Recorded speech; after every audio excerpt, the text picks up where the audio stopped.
Howdy folks, Craig here. This episode of Path to Podium, we talk with Alyx Drake, the winner of the Breach the North 2 in the UK. He reveals many secrets that anyone playing or playing against 10 Thunders will enjoy. He also has some nice insights on Bayou as a faction. Before we jump in, our friends at Gadzooks Gaming have a sweet offer for all of our US and Canadian listeners.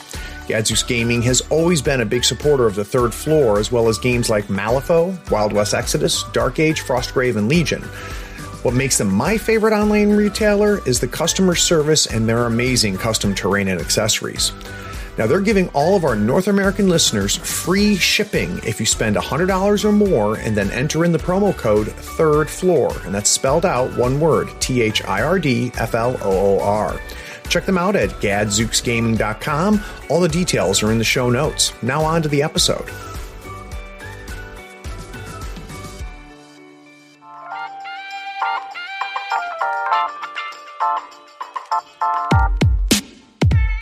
I've been playing a lot of McCabe and Asami together, and in this game I decided to try McCabe as my leader. And he took the Charm Ward, as he said initially, as a like anti-summoning tech.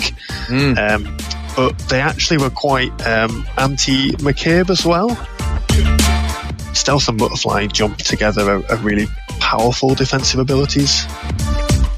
I'm really loving this ability at the moment, and every time I'm sort of looking through stat cards, if anyone's got Ride with me or Fly with me, they're instantaneously definitely being considered for Cruise with me. So with Plant Explosives, Alyx, what models did you put bombs on? It really is. It's a wonderful time to be playing Malifaux. Whether you're a returning player or whether you're new, it's just sort of feels full of wonder.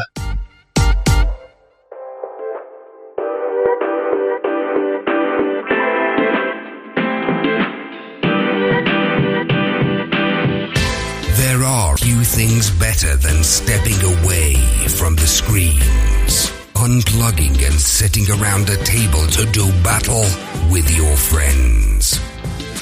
Every week, Third Floor Wars brings you the latest strategies, tactics, and reviews on board games, card games, and miniature games like Malifaux. If you want useful information on the games you already play, or new insights on great games other people are playing, you are in the right place. Craig and Ray welcome you to the Third Floor and the Tabletop Talk broadcast. Craig here on the Third Floor. Today we're talking to Alyx Drake. He's a player over in the UK who recently won the Breach the North 3-round tournament held in Stockport. Alyx has been playing Malifaux for over 4 years and is proving to be one of the guys to beat over on that side of the pond.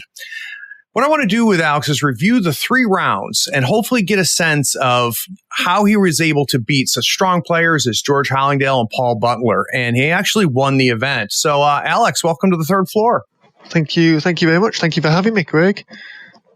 So, you and I had chatted offline, and you'd mentioned that, originally this past weekend when we're recording right after the event happened. This is going to be released a little bit later, but originally the weekend was supposed to be kind of a 2-dayer, but you ended up breaking up. Can you talk about that a little bit? Yeah, so it was going to be the International Team Championship, but unfortunately, I think through some circumstances, there wasn't enough interest team-wise. There was quite a few people that wanted to come, but there weren't enough teams, so it was decided to split it into 2 events. On a Saturday, an event run by Carl as Breach in the North, and then on the Sunday, more of a casual sort of a pairs event, a pair of jokers. So it was split up into the 2 events. Yeah, that's cool. We're going to focus on the first day on the Breach the North, but I do want to pick your brain a little bit about the pairs because I thought the format of that was neat. And I heard that your significant other pretty much carried you through that tournament. Does that sound right? Yeah, that is completely accurate. Without her, I'd have been languishing on the bottom tables. That's funny. So Alyx, for Saturday, what faction did you bring? So I played 10 Thunders. Is that your main faction? Well, actually, I tend to jump around the factions quite often.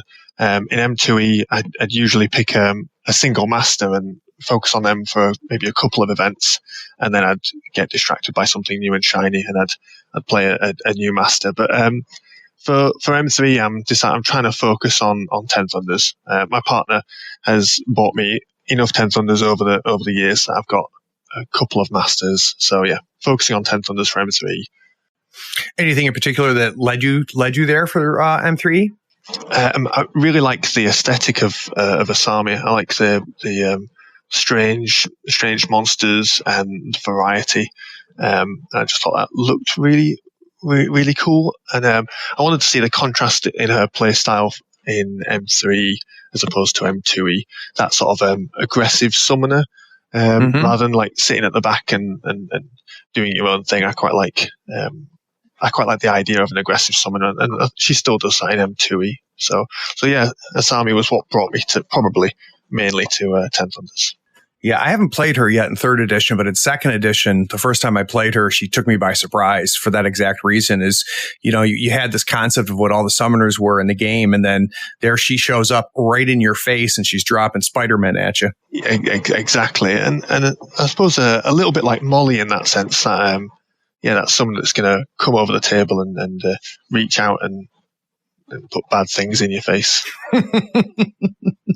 So, you've been playing for 4 or 5 years. Did you start in 2nd edition, or are you one of the ones that came over from 1.5? No, I started in 2nd edition. I think it was right. I think it was quite at the beginning. The first book had come out, and I saw some of the new sculpts. I saw the Ramos sculpts, the box, and I thought, I want to own those models. I want to have them and potentially paint them, and I never thought I'd play the game. And then, probably like many people, I got the models. The game looked interesting, and then I've never looked back since. What were you playing before then? Probably. So I played some 40k and I played some fantasy. I get mixed up with the time frames. I played some like Drop Zone Commander and a few other games. A lot of specialist games by Games Workshop. Ah, gotcha. And how about these days when you're not playing Malifaux? What are you playing? Still play lots of, quite a variety, lots of different things.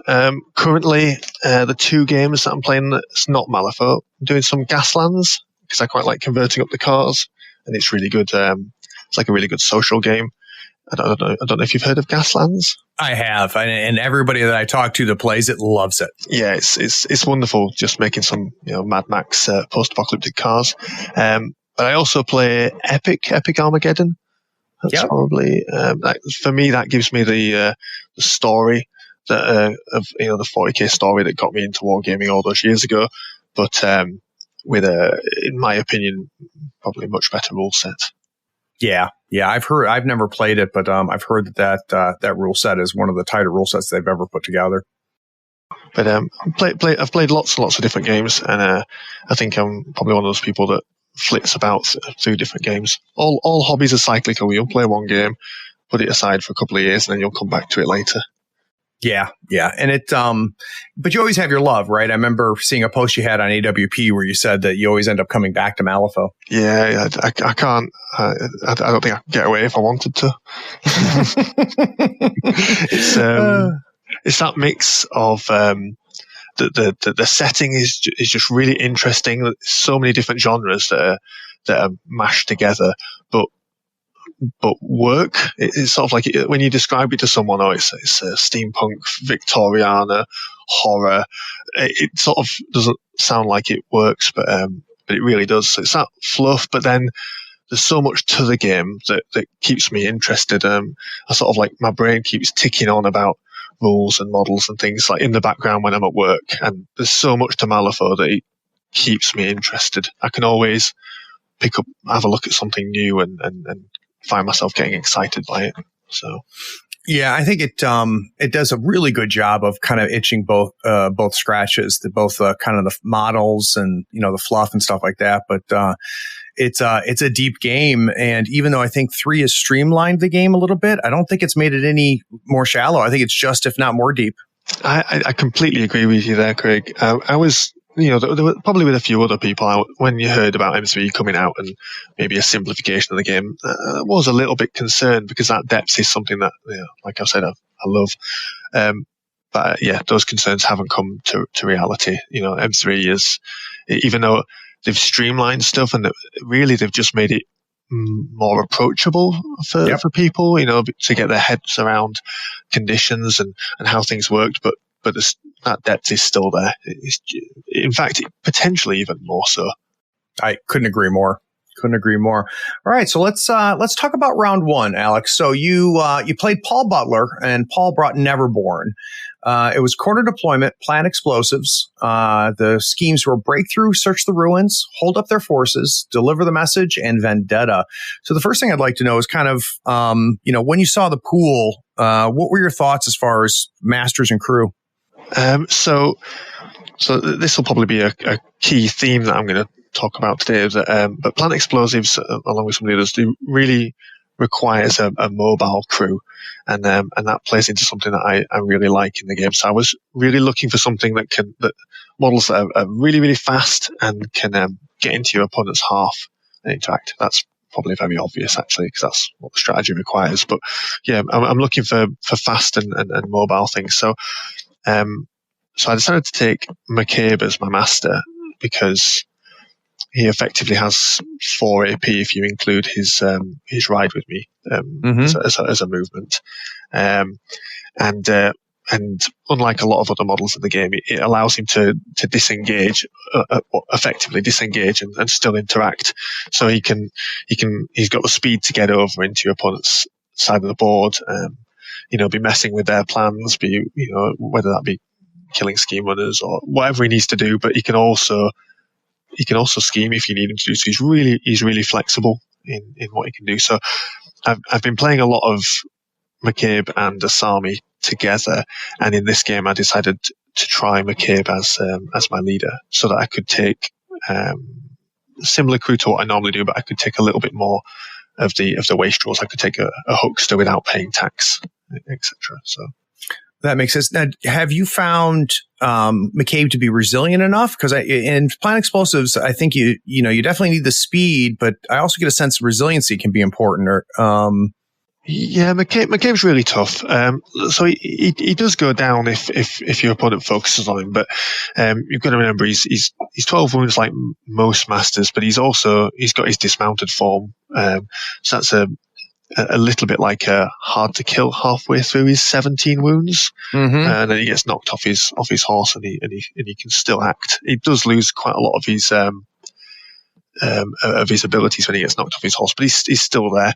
And there's some other things that make him a little bit tougher, like the haunted artifact that heals him up when people activate nearby. So he can actually. He is quite tough, and the thing is with him is if the situation gets really bad, he can always just relocate. He can always just relocate to a different part of the board where there's less heat on him if I need him to. But I'm not opposed to him dying if it furthers the cause. Sure. And what master did Paul bring? Paul brought Zoraida. Okay, nice. Yeah, so I played Paul before. I played him at the Welsh GT, and that was a pretty close game. And Paul's a good player, and he always brings a really tough list. So when I saw that I was against him first round, I was like, this is going to be a hard game. So he brought Zoraida, 2 Silurids, the first mate, Dreamer, and Widow Weaver as his crew. Wow. And I took McCabe, Luna, a huckster, Sadia, Asami, and Amanozako. So in both cases, you both hired a second master. Yeah, we did. So the synergies within Paul's crew are actually really quite impressive. The way Zoraida can cause those failed willpower duels from basically across the table to trigger the unburying of Dreamer's summons. If you follow me, that's very helpful. Yeah, so Zoraida can she can obey through her own swamp fiends or through an enemy that's been linked by the voodoo doll. and she can obey your models from 24, 25, 26 inches away from her, and that failed willpower duel will trigger the unburying of whatever dream was summoned, whether that be a Stitched or a Madness. And that was something that happened during the game that was really, quite that I had to respond to. It was very good play. Now he was able to summon. I mean, you both had low model count, but he was able to summon. Were you concerned about falling behind before the game started? I don't really put that much stock in model count. I don't think it all depends on what you're doing with those models, doesn't it? I think over the course of the game, he summoned two Stitched from the Widow Weaver using the engine of sacrificing the Voodoo Doll and getting scrap from it, and then the Widow Weaver summoning Stitched from the scrap. So the Widow Weaver was summoning as well as Dreamer, so he did get ahead in model count in that sense. You just got to try and play around it, really. And the pass tokens help. Yeah. Usually I find I'm using pass tokens for initiative a lot of the time, unless there's something that I really need. I don't want to be responded to. So of the 5 schemes, which 2 did you take? So I took Search the Ruins and Deliver a Message, and I found this choice quite tricky, really. I really like Hold Up Their Forces with Asami, because with most summoners, because you can summon low point models to get it later on in the game. I think usually you can get the first point just by playing, but then your opponent, if someone declares Hold Up Their Forces against me, I'm going to go out of my way to kill their lower pointed models. But with a summoner, you can always, resummon some of those. So when I was looking at the pool originally, I was thinking that Hold Up Their Forces would be a scheme that I chose. But then seeing Paul's crew, 2 Silurids, First Mate and the Widow Weaver, that it's such a mobile, fast crew that I really didn't have confidence in being able to sort of like engage them without them just leaping away and getting away. So in the end, I took Deliver the Message, which was okay. It got me a point. But Search the Ruins for Asami is and McCabe is a really easy scheme to get. Yeah, with that mobility, I would imagine so. Yeah, the hucksters putting the scheme markers down, and Asami, she can summon I call them trash goblins, the Akanami, and they're really good for doing Search the Ruins. If on the turn that they're summoned, they can still put a scheme marker down with their quick action and get a flicker. But on turns after they're summoned, they can put 2 down. So they're really good for it. So, what were kind of like the big highlights? So, any learnings from the game or any interesting plays either by you or by Paul? Yeah, so like I probably alluded to, turn 1, Paul summoned a Madness, and then he obeyed an Akanami back into my own crew to attack Asami and give her slow. And that failed willpower duel also popped the Madness out, and that was really very inconvenient because that Madness was engaging Asami, it was engaging a huckster, and then McCabe and Sadia had to sort of deal with it really in order before my crew became a bit slowed down and contained, because we were playing corner, and this was sort of just after I'd got out of my corner, so he really locked me in. So that was quite important. The other thing is that Stealth and Butterfly jump together are really powerful defensive abilities, and with the Silurids and the First Mate, you really have to tailor what you're going after them with. You can't just charge a model in and hope to do something. You'll just do minimum damage and then they'll jump away. So that was quite seeing such mobile stealthy Silurid models is interesting. You have to play around that. What else happened? So, well, real quick though, I want to dig into that. Yeah, I want to dig into the how did you deal with them? So if you can't just charge in and hit them because you're only going to get min damage and they're gone, is there any tips you can give anybody as far as how to handle those? focus. I know it sounds simple, but focused attacks. If you're only going to get one attack going with a focused attack, if you got a severe damage of 6, they've got 6 wounds. You can usually focus, go in, get the one attack, put the severe in, and kill them in one shot. That's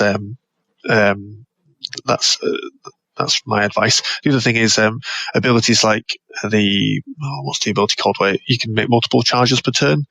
You can charge one, it'll butterfly jump away, and then you can charge him again.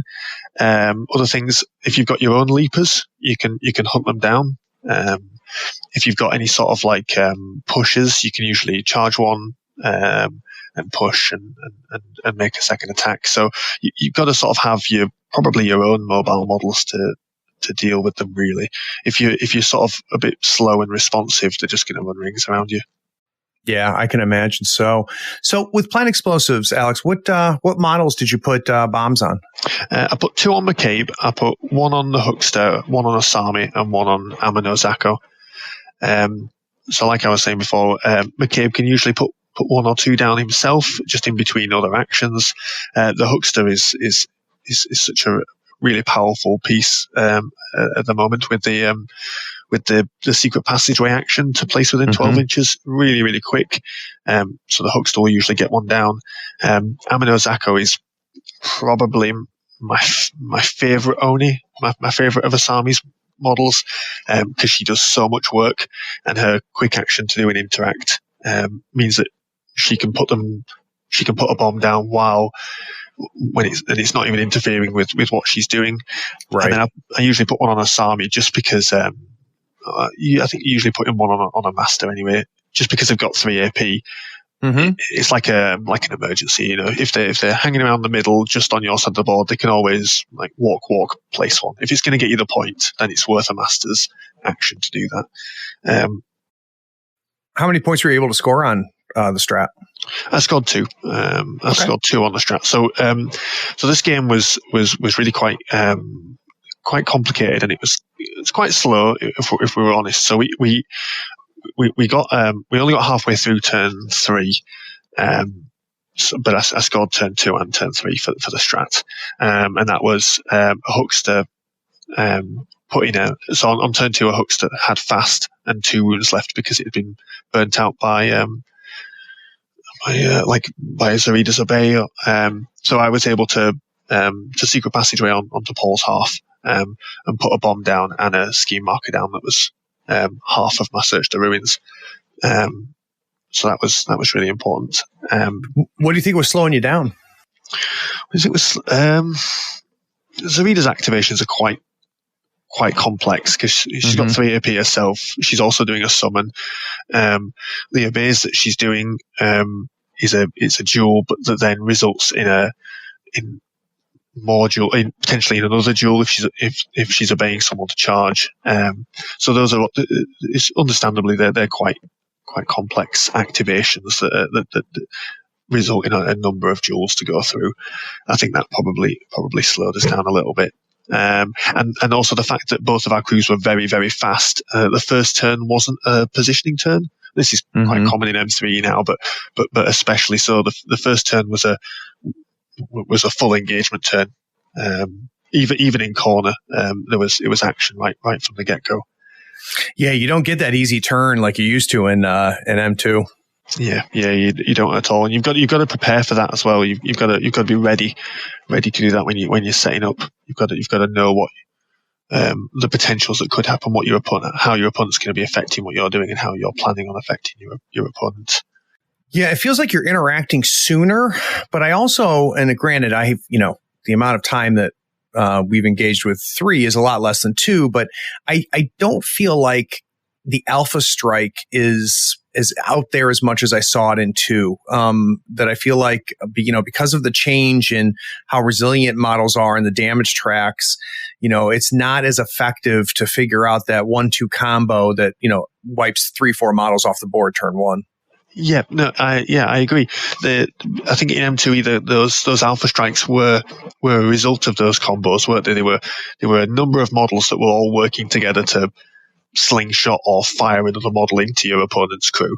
whether that be Vix or however that was done. It was usually a combination of a person's crew, doing that Alpha Strike. And now that's just not as. I'm not saying it doesn't happen or that it won't happen, but I think that it's less common because more models can move up to react. With you being able to charge for 1 AP, it's not all about getting that one model up. Like multiple models can come up and threaten. The counter attack back once you've done that is more accessible with pass tokens. You're not getting out activated, and then an Alpha Strike comes in, so it's more easier to respond to that as well. And that model that's going into your crew needs support potentially more than it did before because of that response, and that support is more available. So yeah, I don't think the Alpha Strike's as big a thing in this edition, and I'm ready to be proven wrong. And I think there will be Alpha Strikes definitely that go wrong, but it's not as black and white as it was in M3e. It's not Alpha Strike or no Alpha Strike. There's shades of grey. I completely agree. And we always have to be honest with ourselves is that, everything that we're talking about now could be very different 6-8 months from now because, the game hasn't gotten through its reps yet. It hasn't been out in full release and, people aren't playing every single weekend all around the world. So if there's gaps or if there's, big glaring holes, we'll figure it out pretty quick and hopefully we'll be able to respond. Yeah. Hopefully, actually, yeah. We're still experimenting with things. We're still, we just started doing the tournament scene with M3e, and this is when things are coming out, and it's an exciting time, isn't it, to be learning? Yep, I agree. So, final score. Final score. So it was 4-all. I know in your introduction you were hoping that I'd offer some insight on how I beat the strong players, but this was a draw. This was a 4-all draw between me and Paul. And so one of my main this is just me personally, but I suppose the advice goes out to everyone else as well. I think I didn't keep an eye on the clock as much as I should have done in this game, and so we'd started turn 3, and we were going through. We had a couple of activations each, and if I'd have kept an eye on the clock more, I'd have been able to do some more important activations first that were guaranteed to score me points, rather than responding and playing a bit more for the long game, and then realizing I'd run out of time. That was the big issue. Yeah, that's easy to do, though. Yeah, especially when you don't know these crews, the crew you're playing or the crew you're playing against. You don't know them like the back of your hand like before. So it's stuff that you were able to easily focus on competitively. A year ago, it's a little bit more of a challenge now. Yeah, exactly. So after turn 2, it was 3-1 to me, but then Zarida had an activation in turn 3 that dropped a bomb and another scheme marker, and that got 2 points, and then we got it was 4-all in the end, which was interesting. One point that I thought was I wanted to make a note about McCabe was that in turn 2 he walked, then he charged a model, he pushed out of combat from that charge, he then pushed from his quick action right to me and delivered a message to Zarida. Nice. And that was probably 14, 16, 21 inches from 21 inches away. So that was quite, and that was an interesting decision to make because it's using an entire master's turn to not go kill something, not support something, not summon something, not do normally what a master would do.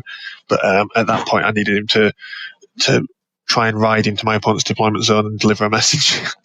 Well, scoring a point, right? Yeah. It was like the Pony Express. Yeah, that's incredible though. 2 foot of movement, being able to move 2/3 of the board in one activation is that's no joke. Yeah, and still have the AP for delivering afterwards. Exactly. Yeah, exactly.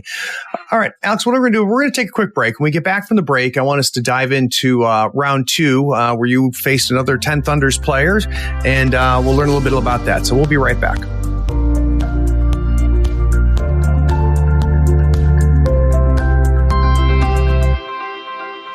Howdy folks, Craig here. Now if you love gadgets as much as we do, you're going to love the new Third Floor Wars Gadget Bundle from Schooner Labs. Branded with the logo of your favorite podcast, it comes with 2 measuring multi-tools, a compass stepper for those tight and important movements, along with a compact dashboard to track your turn, strat, and scheme scoring along with your soul stones and pass tokens. It is the perfect bundle for anyone who plays Malifaux or just wants to look cool while doing it. The link is in the show notes. Check them out and help support your favorite gaming podcast.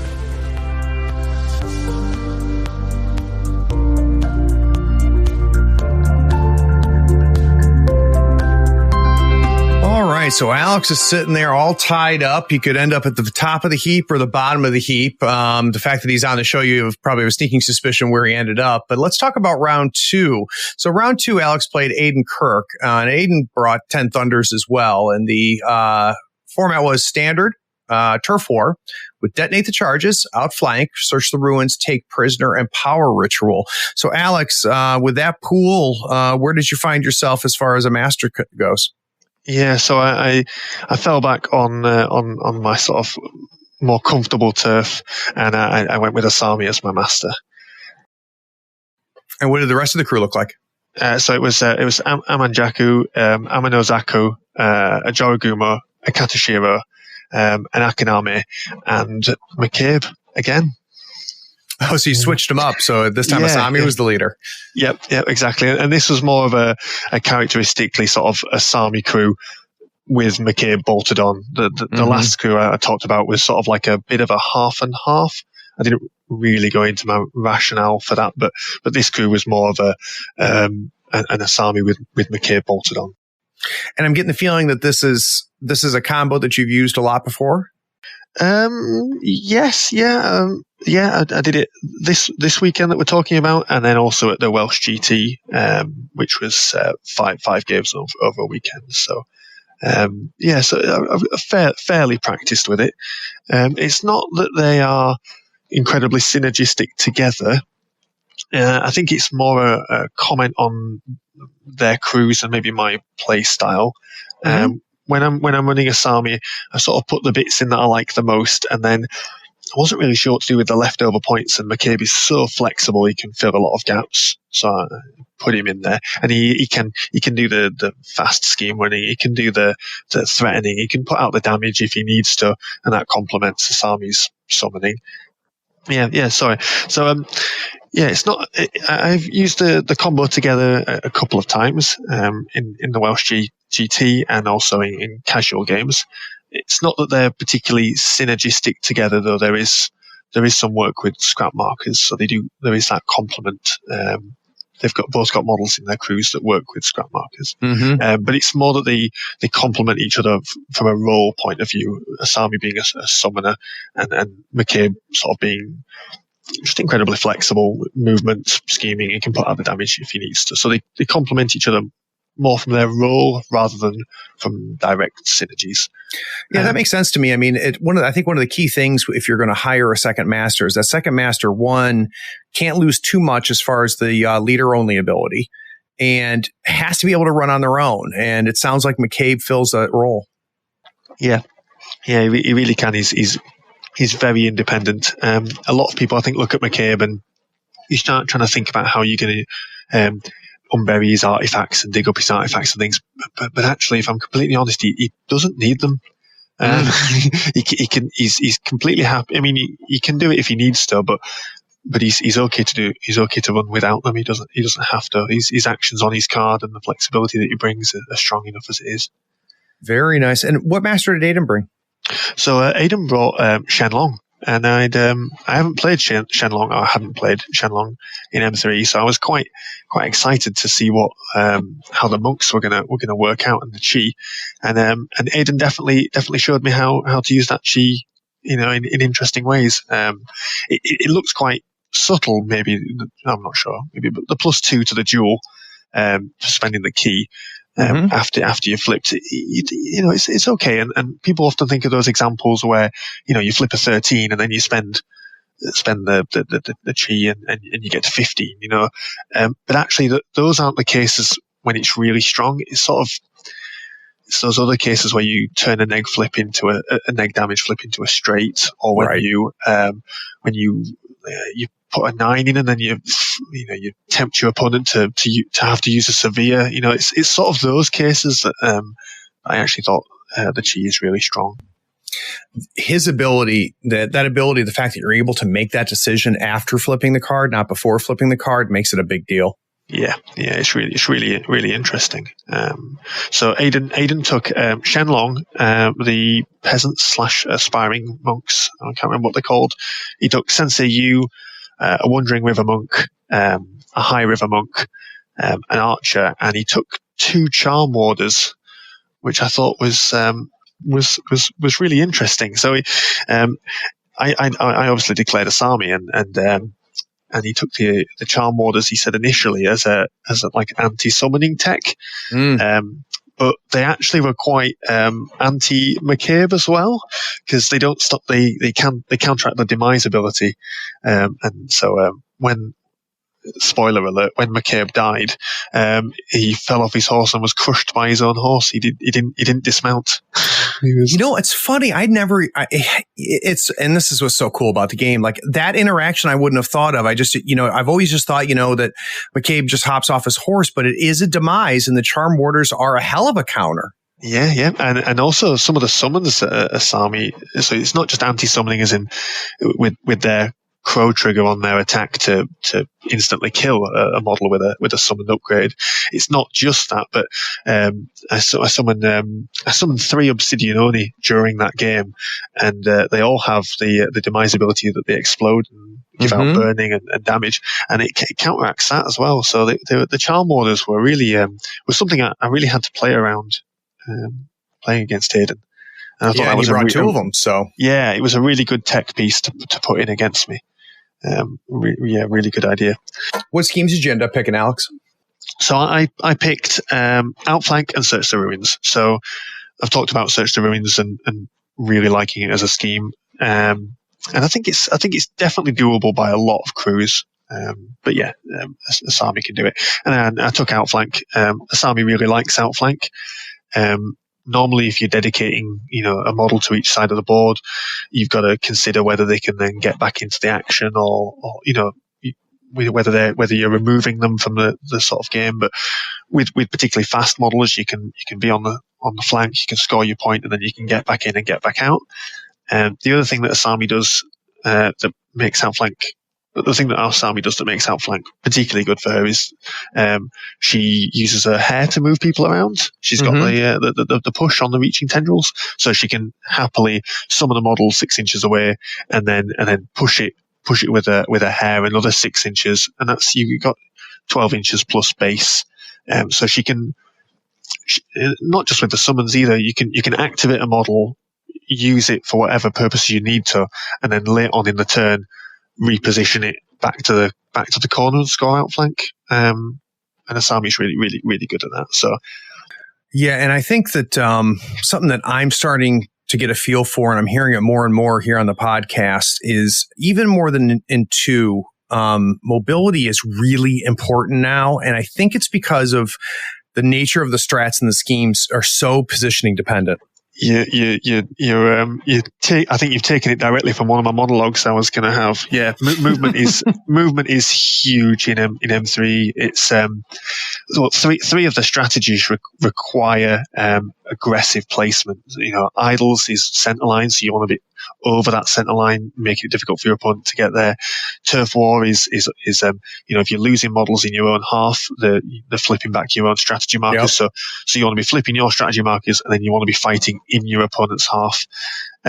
Explosives obviously requires going into your opponent's half. The only one that doesn't really is Reckoning, but you could make a case for Reckoning that, if you're mobile, you get to choose your fights more. But those first 3 strategies really reward aggressive placement, and I don't mean like aggressive killing, though it could be aggressive killing. You can go and kill your opponent's models, but I mean actually being quite proactive with your placement of your models.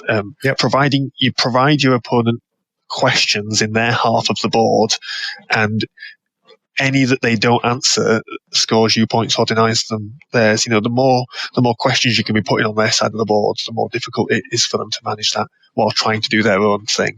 And that's probably one of my play styles. Yeah, I agree. And even when you start getting into the schemes themselves, and it's not, to your point, it's not aggression in the sense of, killing. It's not even aggression in placement as much as so many of the schemes now, it matters where you are to be able to score the points, especially those second points in a lot of the schemes. So having that the mobility there brings the flexibility.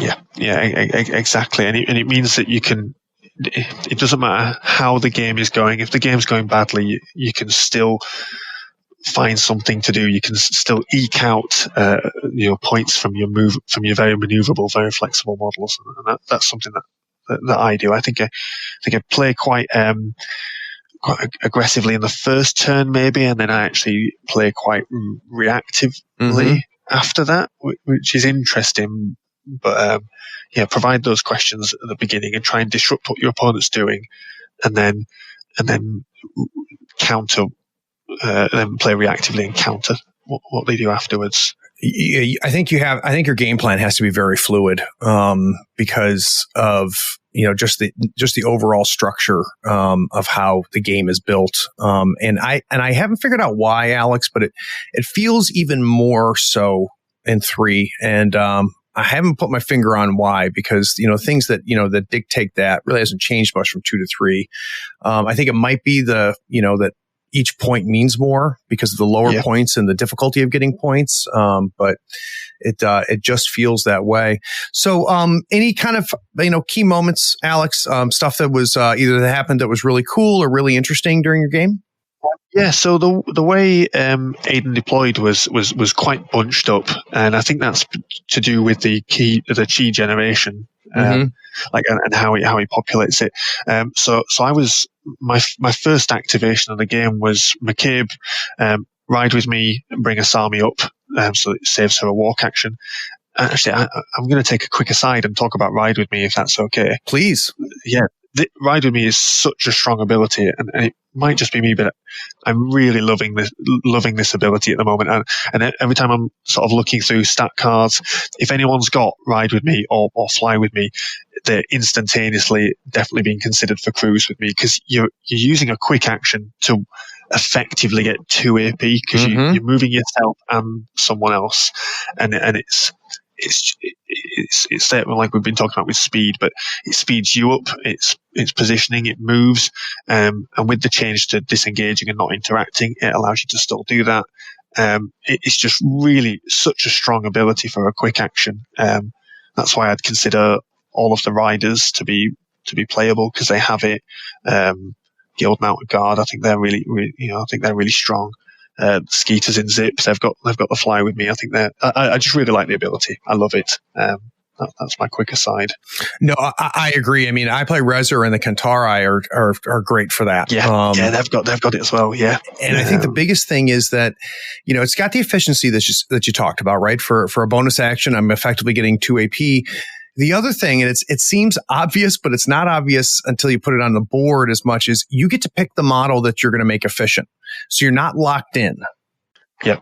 Yes, it's flexible in that sense. You can, on turn 1, I make Asami efficient, but then later on in the game, I can pull someone else out that needs to scheme run, or exactly. Tailor it.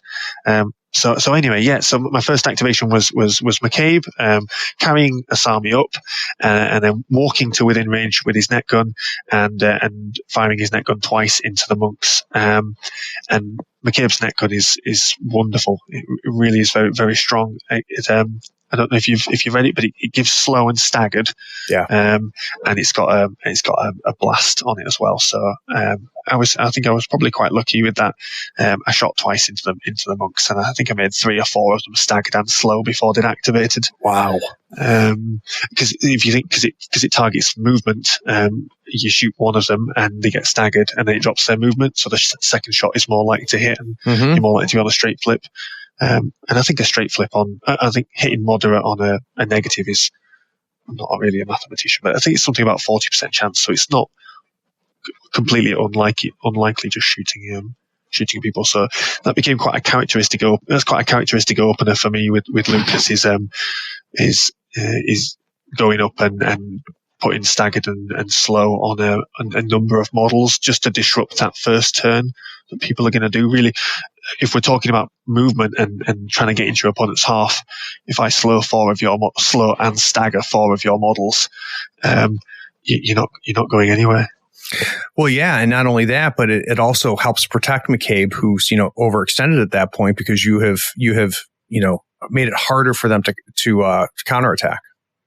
Yeah, it did backfire in turn 1 a little bit. The 10 Thunder's Archer put 9 damage on him, I think. So, yeah, the irreducible triggers for no stones. So, and he was made fast. So that definitely hurt McCabe afterwards. But no, yeah, McCabe went in and put staggered and slow on, and then Asami was there with the next activation to summon an Obsidian Oni 6 inches forward from her, and then push that into Aiden's face as well. Well, his crew's face as well. The Obsidian Oni I quite like doing that with, because they've got the armor, so they're pretty tanky.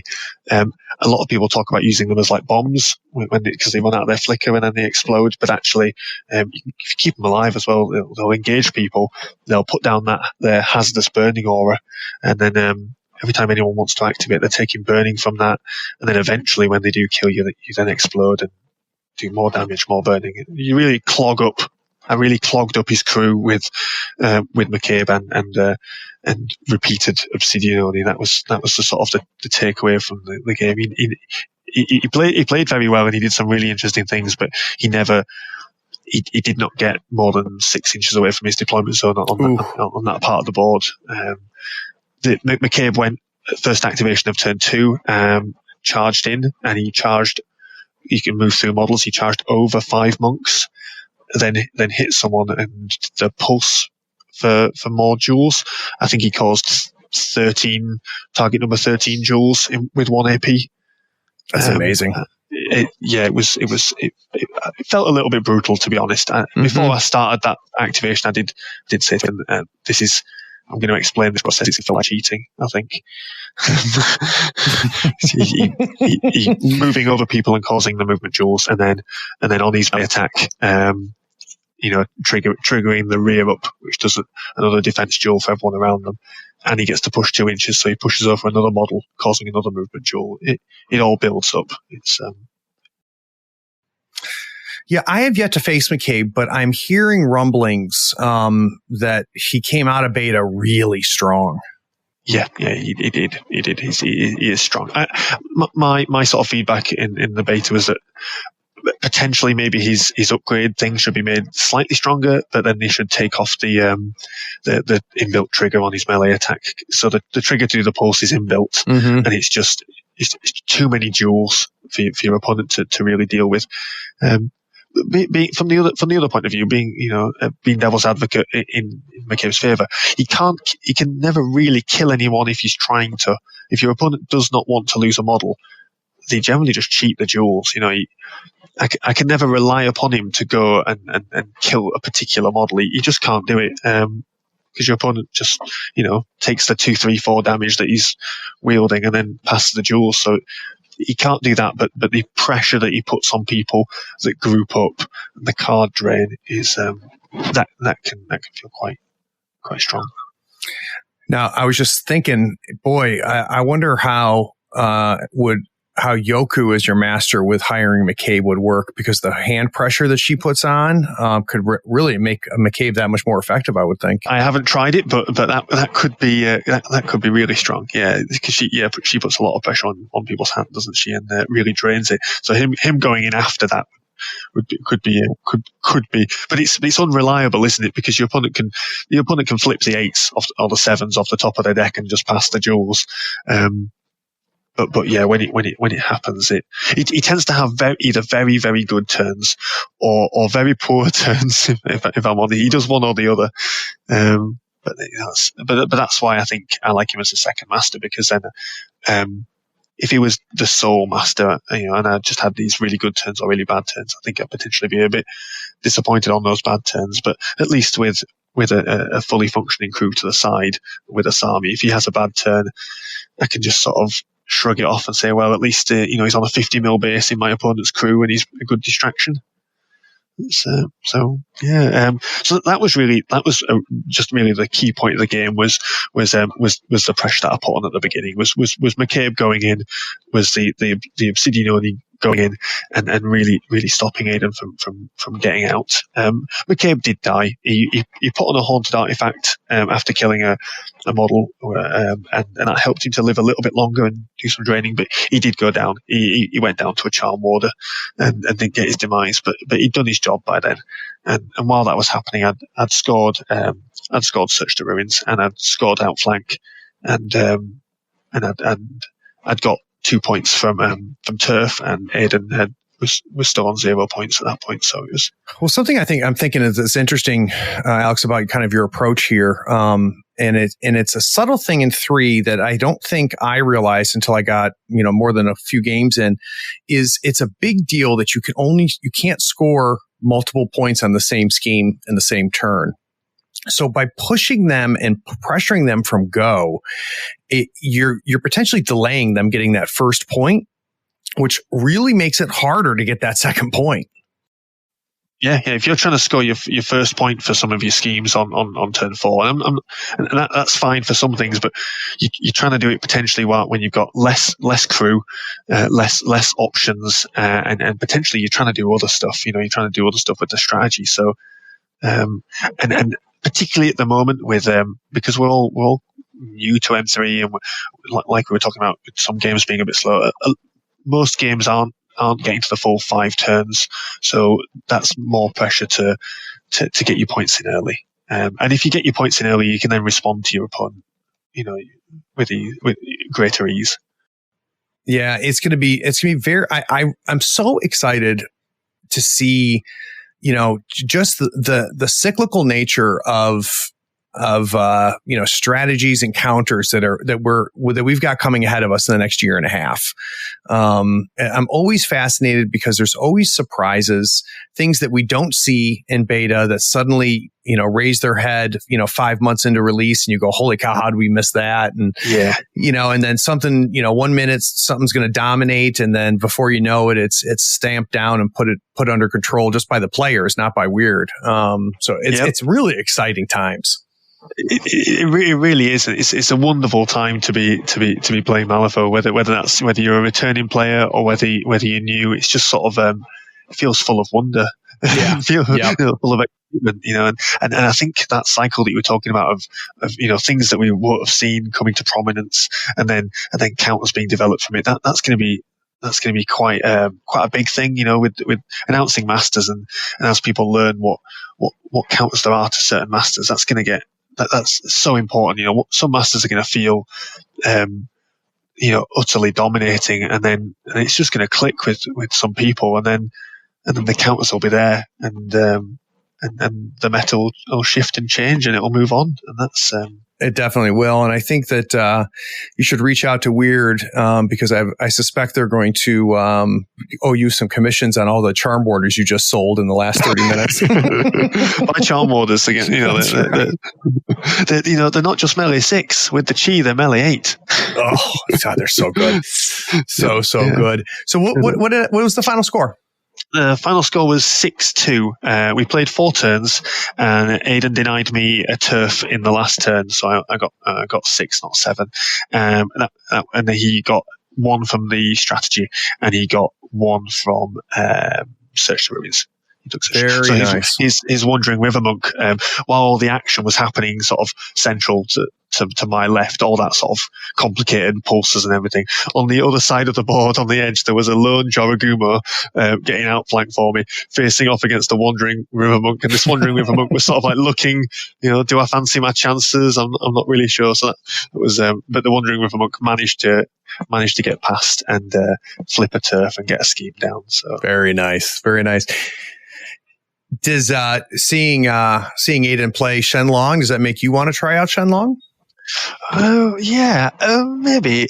One thing I really liked about it, I haven't talked about your styles yet, but the styles are really fun, and they're really, I think they're quite really interesting and strong. And the fact now that they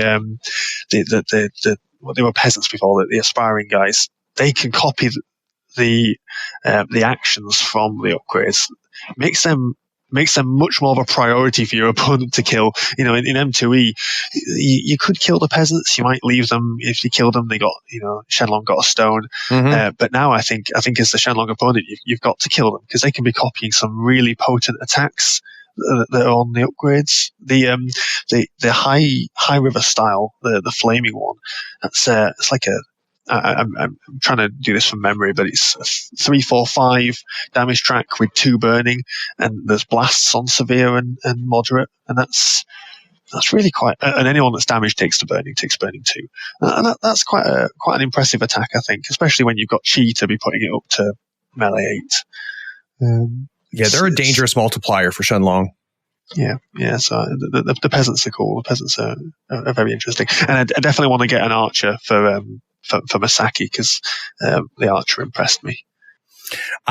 I always thought those sculpts were so cool, and I don't play 10 Thunders, but everybody said they're garbage in 2. It sounds like they're going to get play here in 3. Yeah, and if you get a sculpt, you've got to get a little bit of thread, and you've got to give the bows strings. You've got to string them. I learned that trick playing. I used to do the Lord of the Rings game from Games Workshop, and I'm the idiot that strung all his bows. Oh, wow, that's quite a modeling commitment. Yeah. It seems like a great idea until about the 10th bow, and then you're like, "Oh, this was dumb." Yeah. All right. So, Alyx, we're going to take another quick break. When we get back, I want to talk about your top table matchup against George Hollingdale. And we'll also, just talk about some M3e in general, too, to wrap up. So we'll be right back.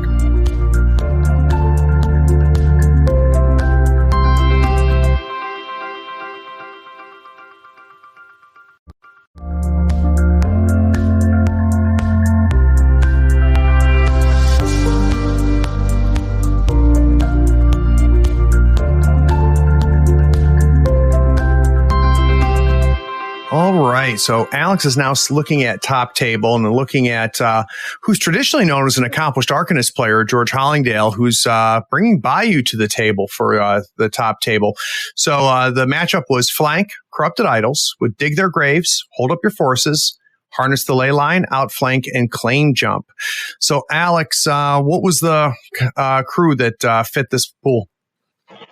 So I took exactly the same crew for this game as I did in the second game. So that's Asami, Amanjaku, Amanozaku, Joragumo, Katashiro, and Akaname, and McCabe. Mm-hmm. And what did George bring? He brought Alyx with Penelope, Old Major, Asao, the Slop Hauler, Big Brain Bryn, and the First Mate. Very nice. Very, very nice. So what are some of the kind of the highlights? What were the big learnings? Well, let's going into this game, maybe before we get into some of the play-by-plays. Yeah, we had quite an interesting situation in the tournament, which is I think the top 6 players were all on. They all had draws. I think was the situation. It was really unsure about who was actually who was in the running for the. For positions, for second and third, for podiums, it was really, really unknown. There was an awful lot of people that were still in the running, which made it quite exciting. The other thing, I was really looking forward to this game when I saw that I was playing George. I've never played him before, and I know he's a really good player. And he'd been telling me all day how broken he thinks Alyx is. So I was like, oh, excellent! Now I get to be shown how broken Alyx is. So yeah, we played. It was on flank, and flank Corrupted Idols is quite different from standard idols, isn't it? Because your center line is so huge. You really have to be able to get to the corners to be able to respond to the idols that are placed. The schemes that I chose were hold up their forces and outflank again. So I spoke about how I like outflank with Asami, and I think I've spoken about how I like hold up their forces, being able to summon things. So I was quite confident with those schemes. I was a little bit less confident with my setup, just because I was unsure about where to go and how to respond to George. His first activation was Penelope obeying both of the big pigs, old Major and the sow, up the board. So he used his totem to obey both pigs up the board, and the slop hauler and Alyx hitched a ride with them. And that was really impressive just from a totem's activation. After that first sort of turn, I was like, first activation, I was like, actually, this is going to get really messy. This is going to be really killy. If I don't do something about those pigs now, they're gonna, there's a lot of obeys in the crew. There's a lot of movement. Alyx offers a lot of movement to his pigs. And I think that reinforces the speed element that we were talking about earlier. So first activation, again, it was McCabe putting slow on those pigs and staggering them to try and sort of limit that encroachment into my half. And then I got a Jaragumo in there to hold them all up. One of the terrain was a bit tricky on this board. We had a couple of hazardous pools, and George had one in his deployment zone, which made him deploy slightly to the side. And then when he pushed his pigs up, he had to go between some ruins and a smaller pool. And I sort of pounced on that opportunity to try and plug him into that area, right, and try and limit that movement. That's what I did. And there was a bit of a bluffing game going on. I summoned the Jaragumo, and I really went to town on Old Major. And at first I was like, actually, I'm going to try and kill one of these big pigs to limit it. But the pigs are really tough. They're hard to wound. And Alyx can drop cards to reduce damage that they take. And that sounds like an okay ability, but you think, you're going to run out of cards. There's only so many moderates that you want to drop to reduce damage. But the crew that George had quite a considerable amount of card draw. Big Brain brings a lot to a Gremlin crew with card draw and card quality. And the first mate is really, really strong. I think he's going to be in most Gremlin crews, but he has card draw through his cheating, but also through eating schemes. And a lot of the pigs have card draw with their triggers. So with all of that, you can really reduce the damage that the pigs take, and then healing it back up for the slop hauler as has always been done. I quickly found out, even with 2 focused attacks from a Jaragumo, with severe damage 6, 3, 4, 6, I wasn't shifting a big pig. So then I was trying to bluff that I was still trying to be aggressive. It was a bit strange. I was trying to act like I was trying to crush that core that he'd brought up, when actually I was just trying to stay there and hold him up a little bit. So I was trying to drain cards from his hand, keeping them alive and investing, when really it was just sort of plugging that gap while I could do stuff elsewhere. I think one of an interesting move I did on turn 1, Amanozako, I haven't really talked about her. I said that I quite like her, but she's basically got 3 AP with that quick action obey, and it's got a trigger on it for it to not just be an interact action, for it to be any action. So she can almost feel a little bit like a mini master herself. She can either put 3 AP of attacks into someone, or she can do a bit of scheming, or she can obey McCabe or a Jaragumo to make an attack. So she can change where she puts the pressure on your opponent, and she's really quick, so she can also do that with her own positioning. And the fact that she can heal up so well.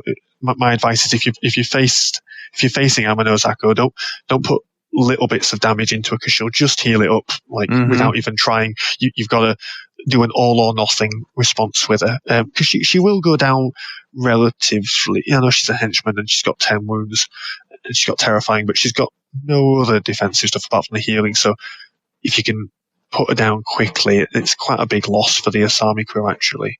Because I find myself relying upon her quite a lot.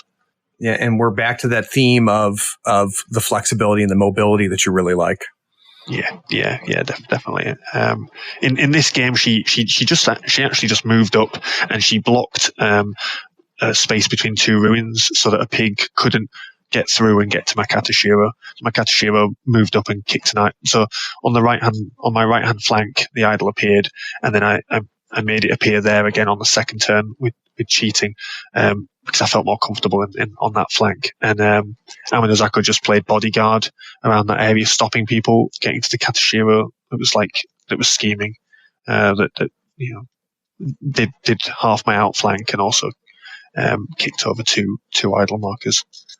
Yeah, I think that another thing I'm starting to hear, I'm having lots of conversations, both here locally in North Carolina, but, obviously doing the podcast, I'm talking to people all over the world. I'm hearing a lot of people starting to talk about speed bumps, that it's real effective. And you're kind of talking about it too a little bit, Alyx, of getting a piece in their face and draining not only cards, but draining actions. And that being effective. Are you finding that to be the case? Yeah, to be honest, it's something that I've always done, and I've always prioritized, even in M3e. It's something really important.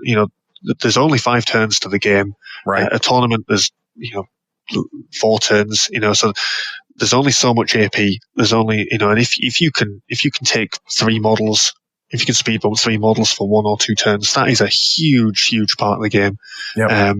And it's definitely setting you up to win if you can do that. If you can capitalize on it, that's the thing you need to capitalize on those situations. Very cool. So, what was the final score? The final score. What was the final score for that game? If I get this wrong, someone's gonna. I think it could have been 7-1. It was quite a big score. George didn't get any of the idols. And he, it was 7-1. He got 1 point for hold up their forces, and his second scheme was harness the ley line. But I denied him all of the idols, and I denied him his second hold up the forces, and I denied him harness the ley line. And part of that was actually to do with the Akaname that I hired. I haven't really spoken about why I hire him, please. But he's really cheap, and actually he's a really good piece. I was going to say some of the ways of countering Asami, unlike some other aggressive sort of summoner masters or other summoner masters where you can summon for the first 2 turns and then you don't really mind maybe if they die. I actually really value her staying alive for the game. I know it probably sounds a bit obvious, but I often use her for sort of utility in the latter few turns. I'm happy for her to double walk and scheme. She's got a quick action to remove markers and heal. And so I often just sort of like double walk and remove my opponent's scheme markers to deny their search or to deny their breakthrough.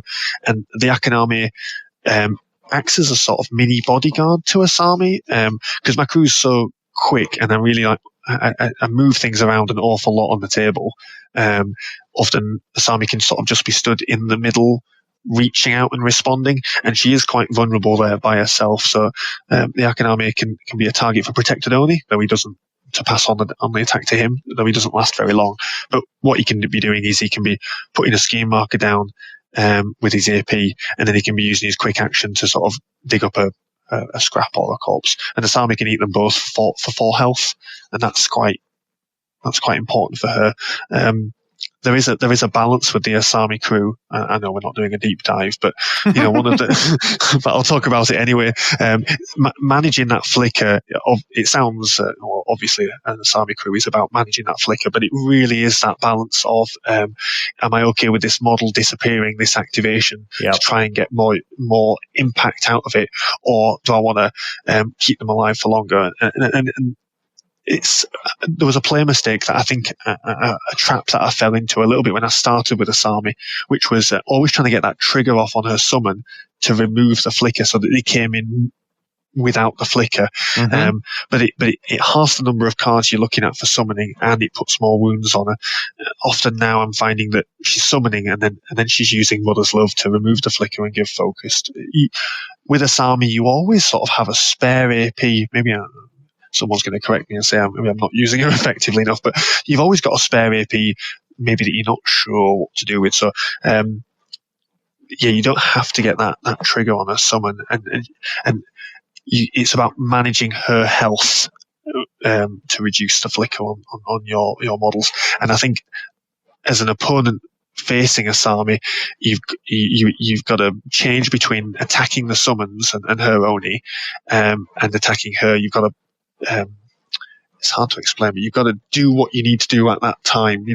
If she's sort of protecting herself a little bit more, then you can go after the summon. You got to balance it. But if you can put some dedicated attacks on Asami and put her down, then that would really upset me if you were playing against me. So I'd recommend doing that, because she's often taken 4 to 6 damage herself in a game. So she's quite squishy. She's got 12 wounds at max. So you only have to do 6 to 8 to her, and she'll fall over. So yeah, it sounds like if you could time her right and the opportunity presents itself, you can take her down, and it hurts. Yeah, just use the first mate. He can leap over. And, you are a fan of the first mate. He's really strong. Built-in crit strike, potential for extra. He can have 3 attacks with his leap, and the thing that's really strong about him is your ability to respond to him with butterfly jump and stealth and stones, because he's a henchman. But unfortunately for George, the Akanami Barb tongued him and gave him slow, so it limited him a little bit. Mm-hmm. The Akanami's attack is really solid. It's only stat 4, but giving automatic slow and a poison is something you don't really expect from a 4-stone minion. There's a 2-inch melee that gives out slow. They're really good tar pits themselves, not because of the amount of AP it takes to kill them, but the fact that if Asami summons 2 of them into your midst, and then they make 4 attacks on positives and slow people, that's draining in itself. So the Akanami are really nice. Well, dude, that was a hell of a third round. George is a strong player. I am very, very happy that he has learned that Arcanists are not a real faction, that they don't deserve good players. So it makes me happy that George has seen the light on that and playing Bayou. And one thing that you mentioned offline during the break is you guys in the UK are starting to have rumblings about Bayou being a really strong faction in 3. Yeah, there's quite a lot going on with Bayou. I mean, you could say objectively they didn't get as much playtesting as some of the other factions, but there's quite a lot of Bayou that's really strong. We're seeing a lot of Zoraida at the moment. Mm-hmm. Because of her strengths in 2 of the strategies in particular, the idols and explosives. Obviously people have picked up on obeying people to drop their own explosives is pretty strong. It's basically giving someone slow at best for them, but at worst it's scoring and denying points. But in idols it's quite crippling if you're getting the 2 AP from Zoraida's obey, and that you're walking over to an idol and kicking it back into their half. It's all, you're hurting them, you're denying a point, you're moving them for positioning, and it's really strong. That's good. And doing that from 24 inches away. Yeah. So there's a lot of people playing Zoraida and really liking what they're doing with her. And there's just quite a few of the Gremlin Masters seem really good. Alyx does seem really good. He's got a lot more movement than he used to. He can bubble up strong if he needs to, but he can reach out. The fact that it's his crew that does some of the summoning, and it's quite easy to do. I think you need like 6s.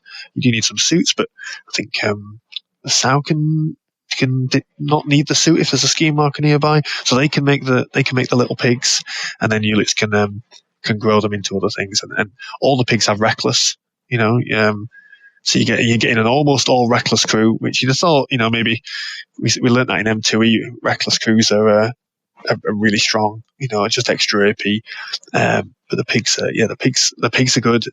Zips Zip's a bit toned down from M3e, but if we've been talking consistently about speed and maneuverability, well, Zip has it. It's there. Mar's pretty good. I actually quite like her crew. She's she's a strong beater with mobility, and the abilities that you get on the initiative flips are really important. Bushwhackers with stealth and a range 14 gun, there's a lot of strong things in and big brain Bryn. Yeah, there's a lot of strong things in Gremlins, and it's going to be, they're going to they're going to do well. Very cool.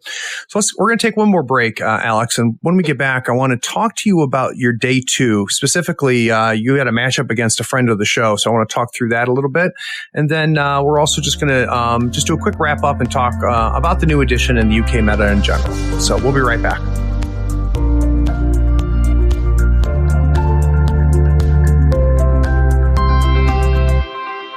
So still high off of his big win on Saturday. The next day, Alyx paired up with his significant other, and they did a team event run by Carl Lee. And we're not going to get into all the rounds. I heard it was a really fun time, and for those of you that are interested, you should check it out on A Weird Place. The format I thought was interesting, but what was particularly interesting, at least for our listeners, is James Doxey, who's a friend of the show. He's been on a few times. He was your matchup, the round 3. So I was hoping you could kind of tell us how that game went.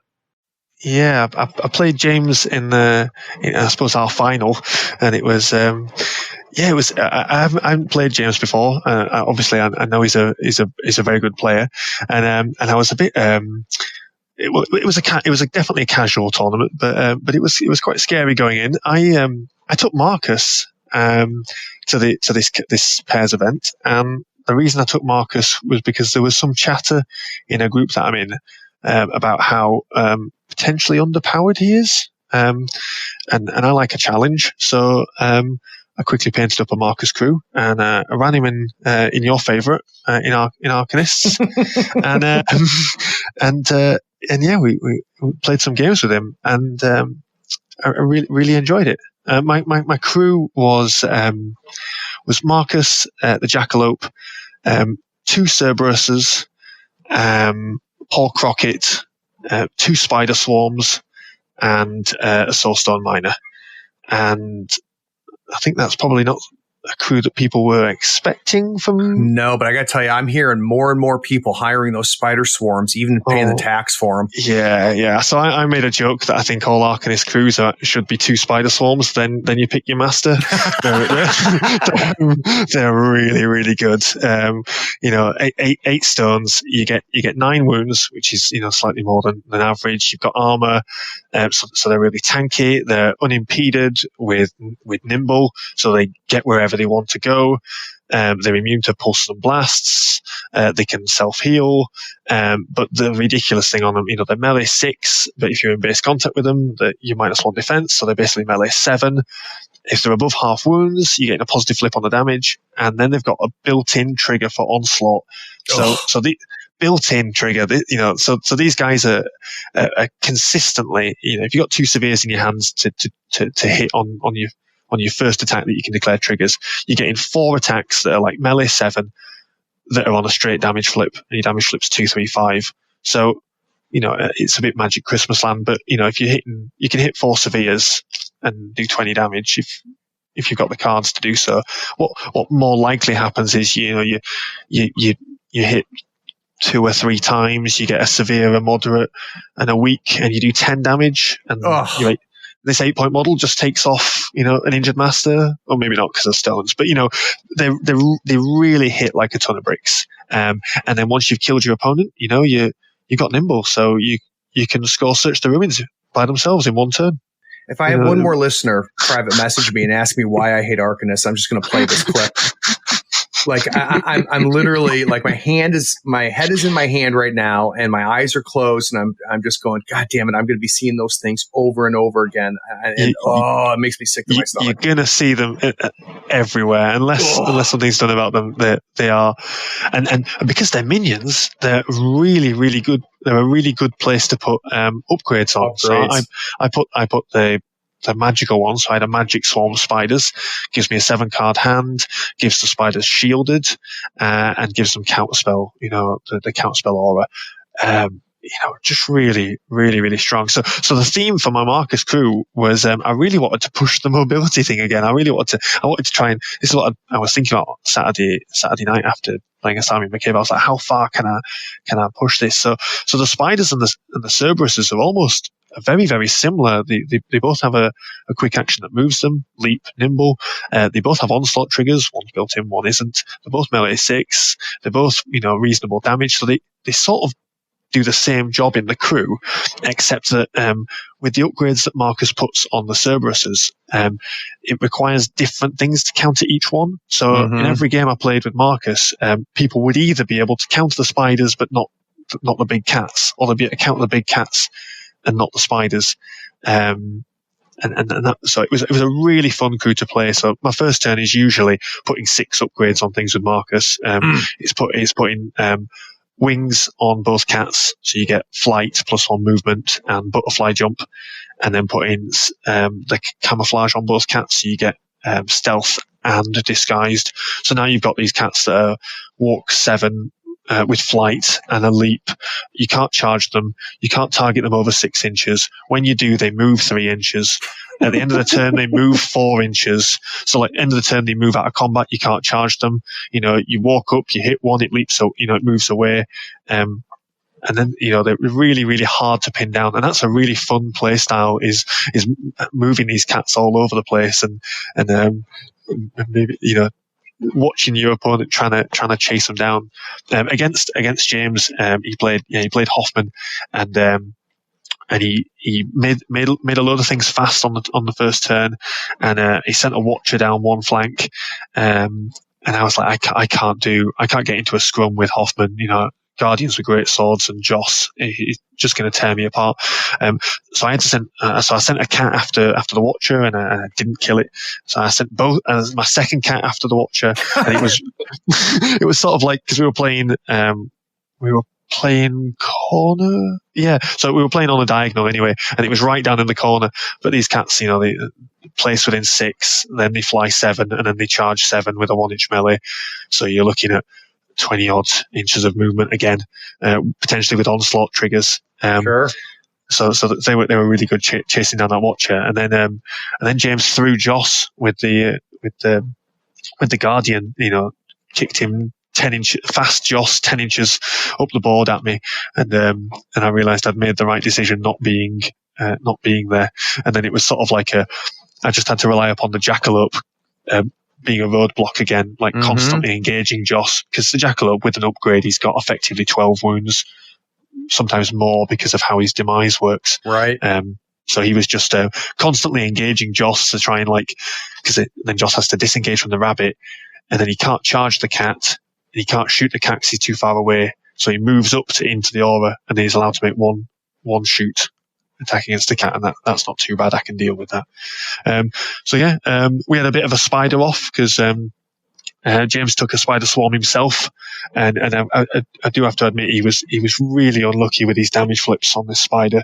He put 4 attacks into one of my swarms, and I think he flipped weak on every single one on straight flips, and wasn't able to cheat them up at that point in time. So one of my spider swarms lived, and then they both killed his, and then could scheme and relocate. So it was really, really interesting game.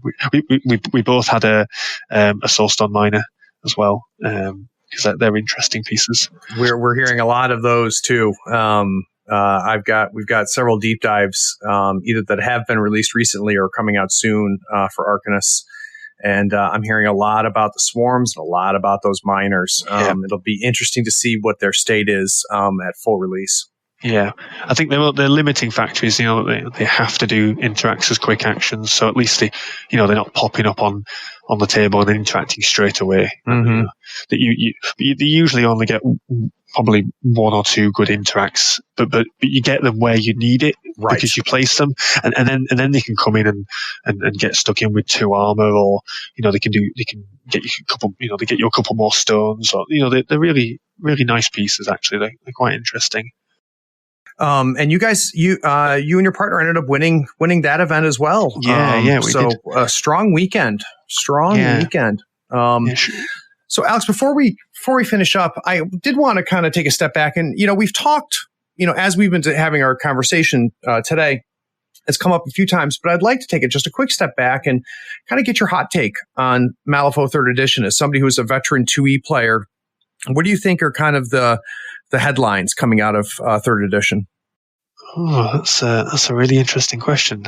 I think it's about ease of hiring. You pick a keyword, get the keyword, and have a really sort of fluffy, themed but still effective crew. it's really accessible. You can pick up the models that go with it, and you can run with it straight away. And then there'll be, you'll change slightly and you'll take some versatiles and some out of keyword hires, but right from the beginning, just pick something that's really the aesthetic appeals to you, or the play style, the theme appeals to you, whether it's a key ability on them or the way they look, and run with that. That's sort of like something that's really, really prominent in M3e, with regards to sort of like picking a master or picking a faction, or getting started. Tactics wise, it's just reiterating what we've said. Maybe it is just me, but play something that can pose your opponent questions, that can get over the other side of the board, and do interesting things over the other side of the board. That's what I want from a crew. When I'm looking at crews, I'm like, how do I get it efficiently over the other side of the board? Can it respond to things my opponent's doing? Can it ask questions? Can it speed bump people, or can it put some conditions on people to disrupt their day? That's what I'm asking. No, I like it.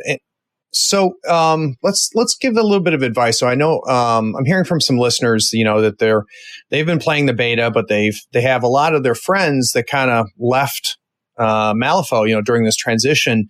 What do you think is kind of the best thing to tell an ex-Malifaux player who to get them back into the game? What are they missing?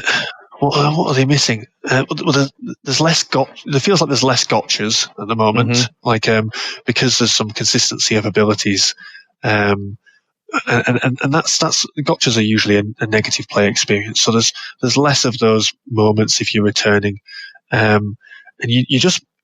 If you're not coming back to the game and you were in it, you're missing out on a really dynamic situation, just a really interesting situation. Nothing's set in stone. You don't have you don't have tier lists of masters yet. So get in while that's still all in flux and in chaos, and just play the things that you want to play, to the play styles that you want to play, and you don't have to feel like you're being pigeonholed into taking, these key models from a faction that every crew has to take because they're the best. That might come in time. That might come later. But currently, at the moment, and at least for the next year, we're just in a really nice place. There's so much freedom to play what you want, and you're able to find out that you're not pigeonholed. I couldn't agree more, Alex. What I'm loving right now is the fact that when I'm facing an opponent, I'm seeing new models that, that have always existed, but I've never seen them. And I'm seeing lists that never existed. And it's not, I'm playing Arcanist, so I'm going to see Sandeep. It's not, not the same thing over and over again, like we were getting to at the end. So I couldn't agree more. Yeah, I'm not seeing the same 3 henchmen in guild. Exactly. And you go, I really like that sculpt, and I really like that model, but what's it do now? Oh, actually, it does what it should do in the fluff. What you always imagined it to. And that's really cool seeing that. That actualized into a game. It's Yeah, I'm tickled, man. I'm having a lot of fun, and everybody over here is, and I'm getting the sense as I talk to more of you guys over there that it's coming back strong in the UK as well. Yeah. Everything in Malifaux is broken. That's one of the things a few people and I used to say in M3e, but yeah, it's definitely relevant now. Everything's broken because everything does good stuff. So it's all broken. It's just how you leverage that brokenness, isn't it? That's very funny. My broken list versus your broken list. Exactly. But not in a. But it's not in an. It's not that. There's going to be negative stuff, but But it's not like it was. I really enjoyed M3e. I loved it, but there's a little bit less of that now, and that's it's just really cool. The game feels better. It feels more fun. But I don't think we lost anything. And I don't know if this is a honeymoon period and that's going to go away in a year. But right now, to your point, Al, it's fun. Yeah, it is. One thing I would like to see with Next Gaining Grounds is a couple of strategies that maybe really, really benefit the crews that want to group up, because I really like whizzing all around all over the table, but it's not for everyone, and some crews can do it better than others. So I would like to see, because we don't have extraction, it's it'd be nice to get something maybe like that back, just to control a little bit more about the crews that want to ball up, just to give them something, a strategy to have fun with. No, I agree. I think that Matt tells us when he was on the show, he told me they've got some really cool ideas for gaining grounds, but he wouldn't spill anything. So I'm really, really anxious to see. It sounds like gaining grounds is going to be a big part of the game. Alyx, I can't thank you enough, man, for taking the time. I really appreciate you coming on. My hope is this isn't the last time you come on. I think everybody would welcome to have you back. Is there anything, if somebody wants to follow you or see you anywhere outside of a weird place, is there a Twitter account or something they can follow? Nope. Okay, that's good. I'm not particularly technologically advanced, so you've got to find me on Facebook or in person. Right. I'll definitely talk to you in person if you ever see me, or people can message me on Facebook, and I'll talk Malifaux with anyone. I'll always ask questions, I'll answer questions, and I'm always up for a conversation. I'm pretty vocal in the messenger groups that I'm in. So just find me on Facebook. That's probably the best. All right, we'll do. Thanks a lot, man. No, thank you for having me. It's you've made it relatively painless. I do the best I can, and everybody else, take care. We'll see you next time. Thanks for listening. Be sure to rate and write a review on this podcast so we can find more people almost as cool as you are. Check us out on Facebook, Twitter, and YouTube by searching for Third Floor Wars. That's THIRD. We'll catch you next time on the Third Floor.